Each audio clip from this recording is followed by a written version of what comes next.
what can I say? I mean, obviously the MVP and Matt Hardy feud had ended at this point, which I did really enjoy that feud. I really enjoyed their pairing. I mean, they had great chemistry, like, for two guys that just like were meant to like not like each other. But yeah, Matt was the U.S. champion too at this time because he would defeat MVP at Backlash to win the title. But yeah, he come out in street clothes. This was after MVP had said, as you said, it was ridiculous that he didn't have a match on the card. He was the highest paid sports entertainer and all that. And then, so then Matt would say that it wasn't him, but it'd be someone else, and he'd prove also that he's better than him. Then that would be Jeff Hardy. As you said, then they have the singles match. And I guess one thing to say, not much to say about this match, but I guess one thing to point out is 2008 would turn out to be a huge year for Jeff Hardy. Oh, for sure, yeah. He'd later go on to become WWE champion toward the end of the year. And in a lot of ways, just became the most over star in wrestling. Yeah, this was the birth of Jeff going into 2009, Jeff, where he was just so over. He started out selling Cena on merch. Yeah. Which at this time was crazy. I know. And probably if he didn't have his, issues, he would have become a huge star. Yeah, and he did become a huge star despite those. So I think that just shows you how talented he was despite all that as well. But yep. While it may have been a great year for Jeff Hardy, or in a big year for Jeff Hardy, on the other hand, it was not a great year for MVP. MVP, of course, debuted on the main roster on SmackDown back in the fall of 2006. But he get to work with several of the top names in the business from there on to this point, and you'd have a really good. I'm sorry, I was going to say 08 for MVP is when I finally sat there and said he's never going to win a world title. Yeah, I would probably agree there. Because I remember 06 and 07, this guy's going to be a main eventer someday. Yeah, and it's a shame that he didn't because, he'd even have the match, I remember, a Mania. He had the match with Benoit, and he was able to hang with him. So I'm at that moment, it seemed like everything was, destined to be, in terms of, him just going to, that next level. And, he had a great look. He was a great talker. He still is. And he proved he can go in the ring when needed to also. So, I'm an MVP guy. So, he'd have a really good year in 2007. And until 2013, he actually had the longest reign as United States champion from May of 2007 to April of 2008. But 2008, he just really fell down the card. He'd even go on a 5-month losing streak, spanning from August 29th of 2008 all the way into January 16th of 2009.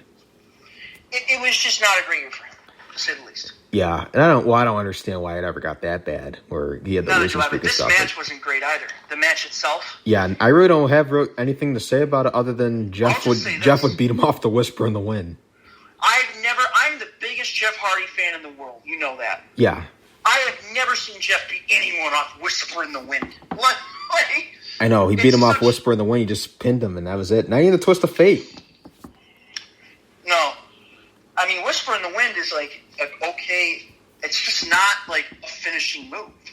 No, if anything, he just does it to get back in the match sometimes. Yeah, this match was blah. It didn't need to be on the show. It was just there for Jeff Hardy to return and pick up a win. Yeah, and I guess he just wanted to have it on a pay-per-view or something. I guess that's all I could say. Jeff Hardy would be the winner here. 9 minutes and 42 seconds. 2 stars from you, 2.25 from me. And then after Hardy's win, they'd, for the third or fourth time in the show William Regal watching from the skybox again. So now on to the main event of the evening. It was a steel cage match for the WWE Championship. It would be Triple H defending his newly won title against Randy Orton. And I have to say the thing about this match, it was the most okay steel cage match ever. And also, another thing to point out here is you can win this match by pinfall, submission, or escaping the cage. You can escape by climbing over or exiting through the door.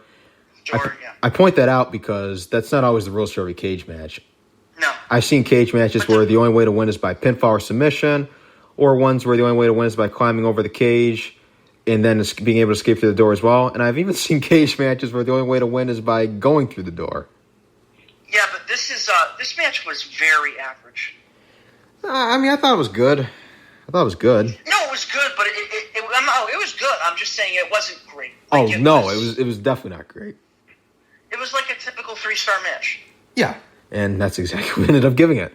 But so we'd finally have Randy Orton using voices as his theme song. It's another thing to point out. Don't get me wrong, I love Burning My Light, but so I don't want to make it sound like I've been waiting for that theme song to go or be dropped. So remember when they first did it, I was kind of caught off guard by it, but it was getting to the stage where at this time it was weird seeing him not have voices as his theme songs. I was thinking that at this time Burning My Light was starting not to fit him as much anymore.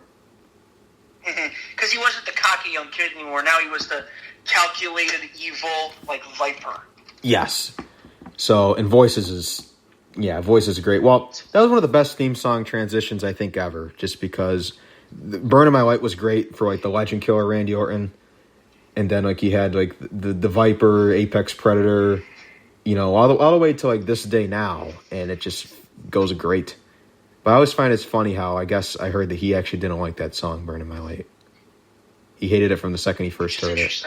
Which is interesting because I thought it was great. But to start the match, Orton would immediately try to escape the cage, but Triple H would stop him with Triple H's head close to the door. Orton would grab it and nail him in the head with the cage door. Then Orton would try to take control of the match. Then both guys would throw each other into the cage. I remember at one point Triple H would get Orton with a Ric Flair-like chop block to the knee, and then or the back of the knee. Then he would get him in the figure 4 leg lock, and then Orton would get the ropes, and the referee, Mike Chioda, would count to 4 and call for the break. Which makes no sense. I don't get it, and even JR would point out that mistake. Yeah, in a steel cage, that just was stupid. Yeah, so Orton would try to escape, but Triple H would pull him back in. Orton would, he'd try to escape through the door, then Orton would pull him back in, but as he was getting dragged back into the cage, he would bring a steel chair in the match. I don't know where that came from. And then he'd try to use it on Triple H, but he'd be stopped. Then Triple H would hit him, or he'd try to hit him with it, but Orton would hit him with a low blow, and then Orton would hit Triple H across the back with the chair a couple times. Then fast forwarding a bit later, both guys were looking to escape, and there was a point where it looked like Triple H was going to attempt to hit a Pepsi plunge on Orton. Which would have killed him. Then we'd have the suspense where Orton was trying to escape and his feet was dangling from during one of his escape attempts where his feet were dangling on the outside. So at least the suspense was there. So it's like it looked like there's a second where he could have escaped and won. So at least that was there. And for the finish, Orton would try to counter a pedigree and look to hit the punt kick, but Triple H would move out of the way and then hit Orton over the head with the chair. Not like a real strong chair shot to the head, but I mean, it's not like I'm rooting for that because I mean, especially with everything we know now. But he'd hit Orton with the pedigree and then pin him for the 1-2-3. Long match too. It was 21 minutes 11 seconds, but overall it was good. Yeah, I liked it. Like I said, it was okay. I thought the ending was good with the steel chair and the pedigree. Yeah. So that would be the main event here, and then our final show rating would be we both agree to give a 6.5 or 6.5 out of 10. Okay, show. Average show, not really good, not great, definitely not bad. I like this one. I like this one a little bit more than the show we watched last week. Yeah, same with me. I gave it the same rating, but I think I like it a little bit more because of the Shawn Jericho match. Yes. But like I said, it was just an okay show, and it's not a show that I think I'll ever just go back and watch unless I'm rewatching 2008. Yeah, I would agree as well. So I think the selling points would definitely be obviously Shawn and Jericho match of the night, hands down.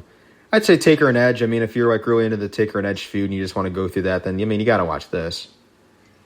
Even despite the finish, I mean, it's just a part of it. And I'd even say the steel cage match. I mean, as I said, it wasn't great, but I mean, I'd have to. I mean, as I said, when I was getting to the show in the previous weeks, where I was like going through like what's upcoming, I'd point this out. So, I mean, it's definitely a selling point, I'd say. Yeah. So yeah, that was Judgment Day 2008. Hope you guys like this one. Of course, we'll be back here next week for Rewind number 27, and it'll be WWE One Night Stand 2008. So be sure to tune in when that happens. And, of course, check out our most recent show, AEW Double or Nothing 2020 Review and Recap. And then, of course, check out the previous rewinds. All of them are there. So be sure to check those out. And if you haven't yet, be sure to follow JNC Radio on social media. Our social media platforms are the best way to stay up to date on everything JNC Radio. So follow JNC Radio on Twitter and Instagram at JNC_radio. Like our official Facebook page. And we are available on all major platforms, including Spotify, Apple Podcasts, Google Play, iHeartRadio, to name others. You name it, we're on there. And so be sure to check it out on all different platforms, wherever you get your podcasts from. And also be sure to subscribe to JNC Radio on Apple Podcasts. And also be sure to follow us on Spotify as well. And be sure to spread the word about the show. If tell your friends, tell your family, tell anyone who's a professional wrestling fan that you think would enjoy this show. Get the word out there. We'd appreciate it very much. And we enjoy doing this for all you guys. And, of course, we have the lineup coming up for June. That'll be released on Wednesday at 12 o'clock p.m. Eastern Time on our Twitter and Facebook pages. So be sure to check that out. As I said, we won't spoil anything now, but just know we have an interesting mix of shows. So we think you guys will enjoy those. It's going to be a bit, it's a bit all over the place. Nothing. There'll be a couple shows in there. I guess will somewhat correlate, but everything else will be kind of everywhere in between. But, and it'll also be a busy month because we got a couple pay-per-views for the WWE coming as well for next month also. So, Backlash. Yeah, there'll be Backlash and also NXT TakeOver in your house. Yep. So it'll be an interesting month, to say the least. It'll be a busy one as well, but we look forward to it. And I'm trying to think if there's anything else I want to point out. No, I think we're good. Yeah, I think that's good. And, well, I guess if it was anything important, I guess I'll probably just put it out there on the social media pages or whatever. But, yeah, this was our Rewind number 26. This was WWE Judgment Day 2008. Hope you guys like this one. And peace.